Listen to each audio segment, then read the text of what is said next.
Morning students.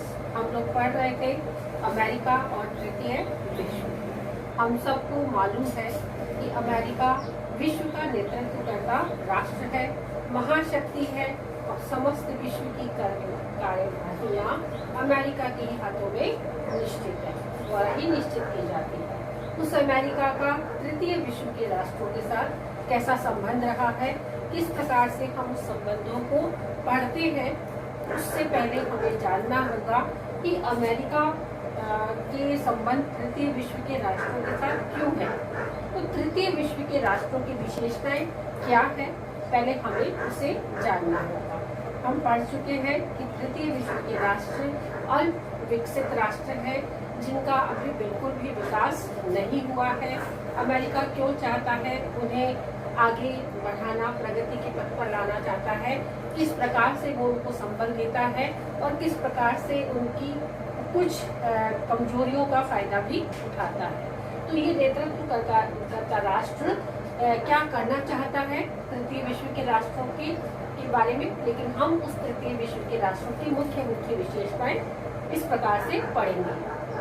पहली विशेषता है जीविकोपार्जन, कृषि एवं बागवानी प्रधान अर्थव्यवस्था। हम सभी जानते हैं कि तृतीय विश्व के राष्ट्र गरीब राष्ट्र है, अल्प विकसित राष्ट्र है। तकनीकी का ज्ञान इन्हें अभी इस प्रकार का नहीं है कि वो अपनी विकास यात्रा में चरम सीमा को प्राप्त करें। इनकी अर्थव्यवस्था पूर्ण रूप से कृषि और बागवानी पर निर्भर है। ये कृषि और बागवानी इनके लिए व्यवसाय नहीं है, वरन क्या है, जीविकोपार्जन के साधन है। तो इस प्रकार से इतना गरीब राष्ट्र मिलकर किस प्रकार से अपनी व्यवस्थाओं को चलाते हैं, इसे हम इस बारे में पढ़ेंगे। कि तकनीकी ज्ञान और आधुनिक विज्ञान के अभाव में तीसरी दुनिया की ये अल्प विकसित राष्ट्र अधिकांशतः कृषि और बागवानी पर निर्भर है। ये कृषि व्यवसाय नहीं बल्कि जीविकोपार्जन का साधन है। बढ़ती जनसंख्या का दबाव, कच्चे माल के निर्यात में भी कृषक लगातार लगे रहते हैं। विश्व जनसंख्या के 1.3 मिलियन लोग कृषि पर निर्भर है, जिनमें से 1 मिलियन लोग इन्हीं राष्ट्रों में से हैं। व्यावसायिक संरचना में असंतुलन होने के कारण, कृषि पर निर्भरता अधिक होने के कारण इनकी राष्ट्रीय आय भी बहुत ही कम है। दूसरा पॉइंट है निर्यात पर आश्रित। यूं तो देखने पर लगता है कि निर्यात प्रत्येक राष्ट्र को प्रगति के पथ पर ले जाता है, लेकिन अर्थव्यवस्था बढ़ने की बजाय यहाँ पर असर उल्टा हो रहा है। इनकी अर्थव्यवस्था इतनी सुदृढ़ नहीं है और कृषि और बागवानी पर निर्भर होने के कारण जब ये अधिकांश राष्ट्र अपना मुख्य चीजें जो उत्पादन की चीजें हैं वो जो निर्यात कर देते हैं, तो इनके पास कुछ ऐसा नहीं बचता जिससे यह अपनी अर्थव्यवस्था को सुदृढ़ बनाए। तो निर्यात पर आश्रित होने के कारण और 1 या 2 घरेलू उत्पाद होते हैं प्रत्येक राष्ट्र के, और उन 1-2 उत्पाद पर ही ये राष्ट्र की अर्थव्यवस्था निर्भर करती है। यद्यपि राष्ट्रीय अर्थव्यवस्था में निर्यात लाभदायी होता है, परंतु कच्चे माल का अधिकांश भाग विदेशों को पहुंचाया जाने से लाभ की मात्रा बहुत ही कम हो जाती है। अतः इनकी आर्थिक गति उतनी तेज नहीं हो पाती जितनी अन्य राष्ट्रों की है। अल्प विकसित देशों की निर्यात का अनुपात राष्ट्रीय आय के अनुपात में मात्र 20% ही है। तीसरी दुनिया के सभी देश 1 या 2 वस्तुओं का निर्यात करते हैं, तब ये समस्या और अधिक बढ़ जाती है। मिस्र, इंडोनेशिया, मलाया, श्रीलंका, अफ्रीकन क्षेत्र व लैटिन अमेरिका आदि सभी राष्ट्र केवल 1 या 2 उत्पादों का ही निर्यात कर पाते हैं और इसीलिए ये विदेशी मुद्रा इन्हीं चीजों से अर्जित करते हैं।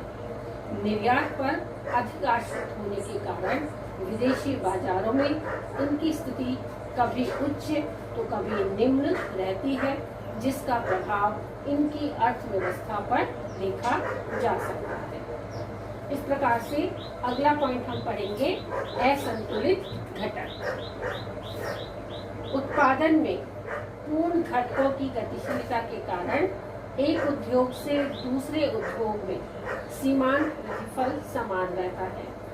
गतिशील अर्थव्यवस्था में साधनों का अधिकतम उपभोग उत्पादन क्षमता बढ़ने पर मिल जाता है, परंतु गतिशील अर्थव्यवस्था में साधनों का अधिकतम उपभोग उत्पादन क्षमता बढ़ने पर मिल जाता है, परंतु अल्पविकसित देशों में उत्पादन में विभिन्न घटकों में परिवर्तन को देखा जा सकता है। जैसे एक श्रमिक दूसरे उद्योग में जाना ही नहीं चाहता है, जबकि उसका उत्पादन उस समय कुछ भी नहीं है। कई बार जाति प्रथा, सामाजिक और सांस्कृतिक विचार आदि भी पूंजी की गतिशीलता को रोक देते हैं। जैसा हम सबको ज्ञात है, असंतुलित घटक का अर्थ होता है श्रमिकों में क्षमता होने के बावजूद वो उस कार्य को नहीं करते हैं जब वे बेकार बैठे हुए। जैसे अभी हम वर्तमान का ही उदाहरण ले लें कि लॉकडाउन के समय में अधिकांश श्रमिक वर्ग घर पर ही बेरोजगारी का सामना कर रहा है, लेकिन वो क्यों नहीं दूसरा काम करता? जो कार्य खुले हैं उन कार्यों को क्यों नहीं करता? जो कार्य वो कर सकता है वो कार्य क्यों नहीं करता? लेकिन केवल एक ही कार्य में दक्षता हासिल होने के कारण वो दूसरे कार्यों को अल्प या अनभिज्ञता के कारण अपना ही नहीं पाता है, और ये अभाव उसकी अर्थव्यवस्था को ही, स्वयं उसकी अर्थव्यवस्था को नहीं बल्कि देश की अर्थव्यवस्था को प्रभावित करती है।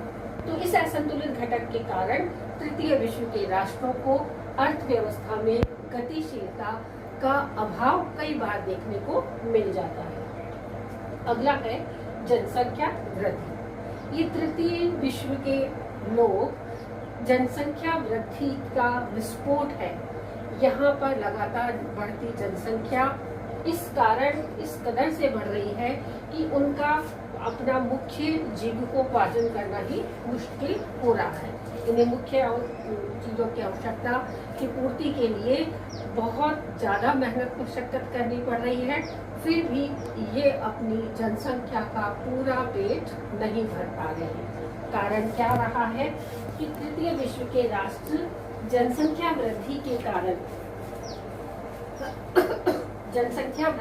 कारण बहुत सारे राष्ट्रों से कहीं ना कहीं पीछे होते जा रहे हैं और इनकी प्रति व्यक्ति आय बहुत ही कम होती जा रही है। साधारण समस्याओं को अधिक गंभीर बनाने में ये जनसंख्या वृद्धि कहीं ना कहीं बहुत अधिक महत्वपूर्ण बनती जा रही है।